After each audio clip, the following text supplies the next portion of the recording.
झगड़ा रोकने की कोशिश पर बाप बेटे पर जानलेवा हमला, बाप जान बहक, बेटा शदीद जख्मी, मुल्जिमान फरार। तांडूर में वाक़िया। तेलंगाना के ज़िले विकाराबाद के तांडूर शहर के राजू कॉलोनी में पेश आने वाले एक होलनाक वाक़ये ने झगड़े रोकने की कोशिश करने वाले एक बेगुनाह दुकानदार जान बहक जबकि इसका बेटा जख्मी हो गया। वाक़े के बाद इलाके में शदीद कशीदगी फैल गई और मुकामी लोगों ने मुल्जिमान की फौरी गिरफ्तारी का मुतालिबा किया। मुकामी अफराद के मुताबिक कांजापुर गांव से ताल्लुक़ रखने वाले गोपाल और राजू कॉलोनी के रिहायशी किट्टू के दरमियान गुज़िश्ता चंद दिनों से तनाज़ा चल रहा था। जुमेरात की रात ये तनाज़ा उस वक्त संगीन रुख इख्तियार कर गया जब गोपाल और इसके साथियों ने मुबैना तौर पर किट्टू का पीछा किया। जान बचाने के लिए किट्टू राजू कॉलोनी में वाक़े नूर मोहम्मद मटन शॉप में जा छुपा। कुछ ही देर में गोपाल और इसके साथी दुकान के पास पहुंच गए और वहां झगड़ा शुरू हो गया। ऐनी शाहिदीन का कहना है कि झगड़ा ठंडा करने की कोशिश में दुकान के मालिक नूर मोहम्मद आगे बढ़े तो गोपाल ने मुबैना तौर पर चाकू से हमला कर दिया। इस हमले में नूर हामिद के पेट में गहरे वार लगे जबकि इनके बेटे अब्दुल्ला को भी चोटें आई। खून में लथपथ नूर मोहम्मद को फौरी तौर पर तांडूर के गवर्नमेंट अस्पताल मुंतकिल किया गया जहां से बेहतर इलाज के लिए हैदराबाद ले जाया रहा था, मगर वो रास्ते में दम तोड़ बैठे। इलाके के मकीनों ने वाज़े किया कि नूर मोहम्मद और इनके बेटे का इस झगड़े से कोई ताल्लुक नहीं था और वो सिर्फ अमन कायम करने की कोशिश कर रहे थे। लोगों ने इल्ज़ाम लगाया कि हमले में शामिल अफराद नशा खुसूसन गांजे के आदी है जिसकी वजह से इलाके में तशद्दुद के वाक़ियात बढ़ रहे हैं। मुकामी बाशिंदों का कहना है कि राजू कॉलोनी और अतराफ में गांजा और दीगर मंशियात ड्रग्स के फरोख्त खुलेआम जारी है जिसके कई बार शिकायतें पुलिस से की गई मगर मौसर कार्रवाई नहीं हुई। इन्होंने सवाल उठाया कि अब जान बहक होने वालों के अहले खाना की कफालत कौन करेगा।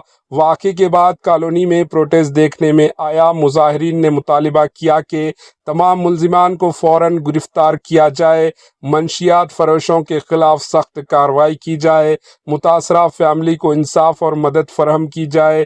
ये वाक़या एक बार फिर ज़िले विकाराबाद में अमन व अमान और मंशियात ड्रग्स के बढ़ते ख़तरात पर संगीन सवालात खड़े करता है। अवाम ने खबरदार किया है कि अगर फौरी कार्रवाई ना हुई तो प्रोटेस्ट में शिद्दत आएगी। Bureau report, HN news.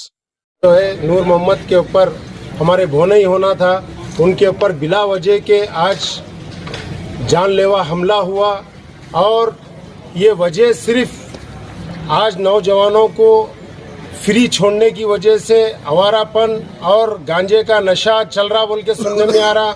वहाँ पर शराब नोशी, गांजा नोशी और जितने नशे हो रहे हैं वहाँ कॉलोनी में जो है ना पूरे ये वहाँ पर हो रहे हैं। इसकी वजह से जो है ना आज बिला वजह के एक बच्चे को मारने के लिए आए, वो बच्चा आके हमारे भांजे की गोश्त की दुकान के अंदर आके पनाह लेने की कोशिश किया।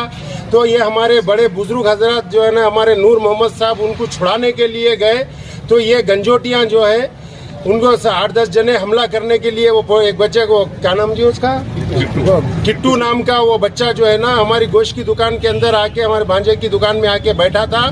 आके उन बोला कि भाई अब्बू अगर मेरे बाहर निकले तो मेरे को जो है ना ये जान से मारने की धमकी दे रहे, मैं नहीं जाता बोल के उन्हें दुकान में से बाहर नहीं निकला। वो तो उतने में देख के बड़े आदमी हमारे नूर मोहम्मद साहब जो है ना छुड़ाने के लिए आते कि जो है ना उनको पता तक भी नहीं चले, ऐसी चाकू से मारा है कि सेकंडों में उनकी अंतड़ियाँ बाहर निकल गए। उनको महसूस भी नहीं हुआ कि उनकी अंतड़ियाँ बाहर निकले बोल के। 10 मिनट के बाद उन्होंने जो है ना जब उठ के जब देख रहे हैं तो अंतड़ियाँ बाहर निकले हुए थे, तो जब महसूस हुआ कि इतना मर्डर हुआ बोल के। आज जो है ना ये वजह हमारे कानून पुलिस डिपार्टमेंट से गुजारिश करते हैं, हम पूरी तांडूर की आवाम, हमारे पूरे ख़ानदान के लोग, आज जो हमारे भोने के ऊपर जो जुल्म हुआ है ये गांजा और नशे की बुनियाद पर हुआ है। नहीं तो कोई वजह नहीं थी, कोई लड़ाई नहीं थी, मगर ये सिर्फ नशे की बुनियाद पे ये काम हुआ है। हम डीएसपी साहब, एसपी साहब से, सीआई साहब से, सर्कल साहब से, हाँ पूरे तांडूर के पूरे डिपार्टमेंट से हम गुजारिश करते हैं कि ये ऐसे हालात आगे कभी दूसरों पे ना गुजरे।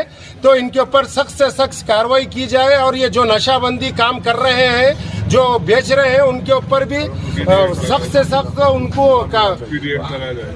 पीडीएस सजा दिलाकर उनको गिरफ्तार किया जाए। हमारी ये डिमांड है पुलिस डिपार्टमेंट से। शुक्रिया। अस्सलाम वालेकुम।